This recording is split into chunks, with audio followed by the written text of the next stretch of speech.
ദൈവത്തിന് മഹത്വം ഉണ്ടാകട്ടെ.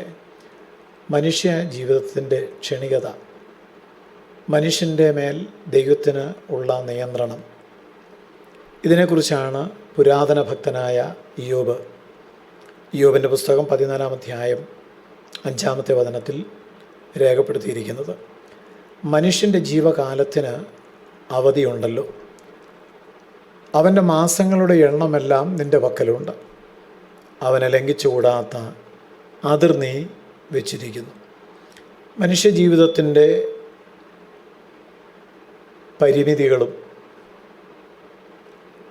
പരിമിതികൾ ഉള്ളവൻ ആയതുകൊണ്ട് തന്നെ അവൻ എത്രമാത്രം അവൻ്റെ ഉടമസ്ഥനും സൃഷ്ടാവുമായ ദൈവത്തെ ആശ്രയിക്കണം എന്നും വളരെ ഗൗരവമായിട്ട് നമ്മോട് സംസാരിക്കുന്നതാണ് ഇന്നത്തെ വചനം. ദൈവം നിശ്ചയിച്ച അതിരുകൾക്കുള്ളിൽ ഒതുങ്ങുന്നതാണ് മനുഷ്യജീവിതം. മനുഷ്യൻ എത്ര ശക്തനായാലും കരുത്തനായാലും സമ്പന്നനായാലും ദൈവത്തിൻ്റെ നിയന്ത്രണത്തിൻ്റെ കീഴിലാണ് മനുഷ്യൻ. ജീവിതത്തിന് ദൈവം ഒരു കാലാവധി വെച്ചിരിക്കുന്നു.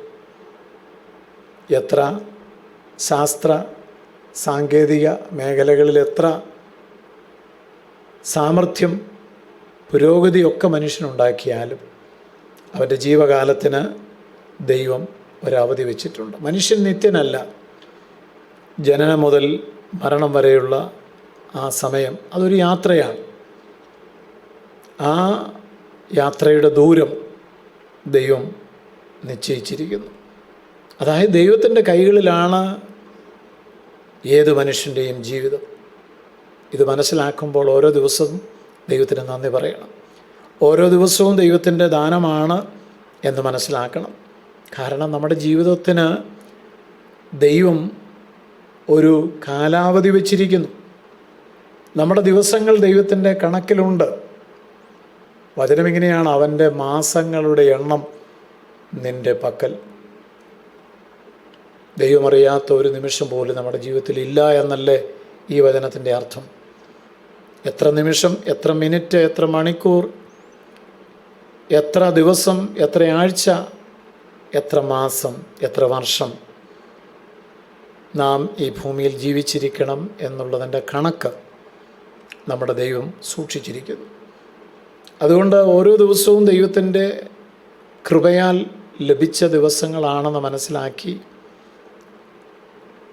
നാം ഏതൊക്കെ ഉത്തരവാദിത്തങ്ങൾ ചെയ്യാൻ കടപ്പെട്ടവരാണോ അതെല്ലാം ഉത്തരവാദിത്തത്തോടെ ചെയ്യണം.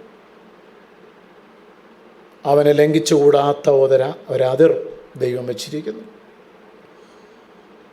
മനുഷ്യൻ്റെ ശക്തിക്കും കഴിവിനും അറിവിനും മിടുക്കിനും സാമർഥ്യത്തിനുമെല്ലാം ദൈവം ഒരു പരിധി വച്ചിട്ടുണ്ട്. അത് ലംഘിക്കുവാൻ മനുഷ്യർക്ക് കഴിയില്ല. അതുകൊണ്ടാണ് വചനം പറയുന്നത്, ലംഘിക്കുവാനാകാത്ത അതിരുകൾ ദൈവം വച്ചിരിക്കുന്നു. ദൈവം വച്ചിരിക്കുന്ന അതിര് ഈ ലോകത്തിൽ ഒരു മനുഷ്യനും മറികടക്കാൻ പറ്റത്തില്ല. വാസ്തവത്തിൽ ഒരു മനുഷ്യൻ എത്രമാത്രം അറിവുള്ളവനാകണം, വിദ്യാസമ്പന്നനാകണം, ഇങ്ങനെ മനുഷ്യനുമായി ബന്ധപ്പെട്ട കാര്യങ്ങൾക്കെല്ലാം അതിരുകൾ വച്ചിരിക്കുന്ന ദൈവമാണ്. ഓരോരുത്തരുടെയും അതിരുകൾ വ്യത്യസ്തമായിരിക്കാം. ഈ യാഥാർത്ഥ്യങ്ങൾ നമ്മെ താഴ്മയിലേക്കും ദൈവാശ്രയത്തിലേക്കും നയിക്കുവാൻ വേണ്ടിയാണ് ഈ വചനം എഴുതിയിരിക്കുന്നത്. ഞാനെന്നുള്ള ഭാവം, ഞാനില്ലെങ്കിൽ ഒന്നുമില്ല എന്നുള്ള ചിന്ത, ഇതെല്ലാം വിട്ട് ദൈവം ആണ് എല്ലാം എന്നുള്ള സത്യത്തിൽ നാം ജീവിക്കണം. ജീവിതം വളരെ ചുരുക്കമുള്ളതാണ്. അതിനാൽ ഓരോ നിമിഷവും ദൈവഹിതം ചെയ്യുവാൻ വിനിയോഗിക്കണം. നന്മ ചെയ്യുവാനും ദൈവത്തെ മഹത്വപ്പെടുത്തുവാനും ലഭിച്ച അവസരമാണ് ജീവിതം എന്നുള്ള തിരിച്ചറിവിൽ നാം മുന്നോട്ട് പോകണം. ചുരുക്കി പറഞ്ഞാൽ, നമ്മുടെ ജീവിതത്തെ നിയന്ത്രിക്കുന്നത് നമ്മളല്ല, ദൈവമാണ് ഓരോ മനുഷ്യൻ്റെയും ജീവിതത്തെ നിയന്ത്രിക്കുന്നത്. അതുകൊണ്ട് നമുക്ക് ലഭിച്ച ഈ ചെറിയ കാലയളവിൽ ദൈവത്തെ കൂടുതൽ അറിയണം, അവിടുത്തെ ഇഷ്ടം നിറവേറ്റണം. അതാണ് നമ്മുടെ ജീവിതത്തെക്കുറിച്ചുള്ള ദൈവത്തിൻ്റെ ഹിതം. ഇത് പലരും മനസ്സിലാക്കുന്നില്ല എന്നുള്ളതല്ലേ സത്യം.